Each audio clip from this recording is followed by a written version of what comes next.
मया निवेदितं भक्त्या भक्तकल्याणहेतवे आद्यार्घ्यं पुष्पं नमः आद्यं गृहीत्वा गंगोदकं निर्मलं च सर्वसौगन्ध्यसंयुक्तं पादप्रक्षालनार्थाय दत्तं मे प्रतिगृह्यतां नमः शिवाय श्रीलोकनाथाय पादयोर्पाद्यं नमः आद्यमुद्राधारं मुखपञ्चलं गन्धेन प्रहृष्टिविधानपूर्वक पुनः पुष्पमादाय प्रार्थये उपचारमिमं देव गृहाण परमेश्वरं मया निवेदितं भक्त्या भक्तकल्याणहेतवे अर्घ्यार्थे अर्चनपुष्पं नमः एतत् सम्प्रति गृहीते भगवते शम्भ सदाशिव श्री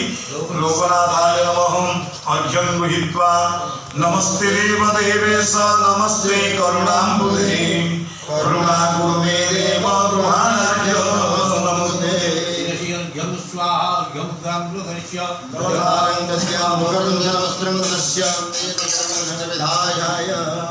देव गृहाण परमेश्वर मया निवेदितं भक्त्या भक्तकल्याणहेतवे आचमनार्थे अर्चनपुष्पं नमः एतत् सम्प्रति गृहीते भगवते श्री लोकनाथाय नमः आचमनीयं गृहीत्वा नानातीर्थभवद्वारिं कन्ध्याढ्यस्सु मनोहरं मया निवेदितं भक्त्या गृहाण परमेश्वर नमः शिवाय श्री लोकनाथाय मुखे आचमनीयं स्वधा आचमनमुद्रा जलधारं मुखपञ्चलं गन्धेन करपुष्टिविधानपूर्वक पुनः पुष्पमादाय उपचारमिमं देव गृहाण परमेश्वर मया निवेदितं भक्त्या भक्तकल्याणहेतवे अर्घ्या तथा मधुपर्कार्थे अर्चनपुष्पं नमः मधुपर्कं गृहीत्वा मधुपर्कं गृहाणेदं काञ्चपात्रे विसंस्थितं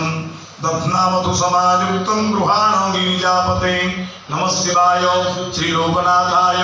मुखे मधुपर्कस्वधा मुद्रा जलधारं मुखपञ्चलं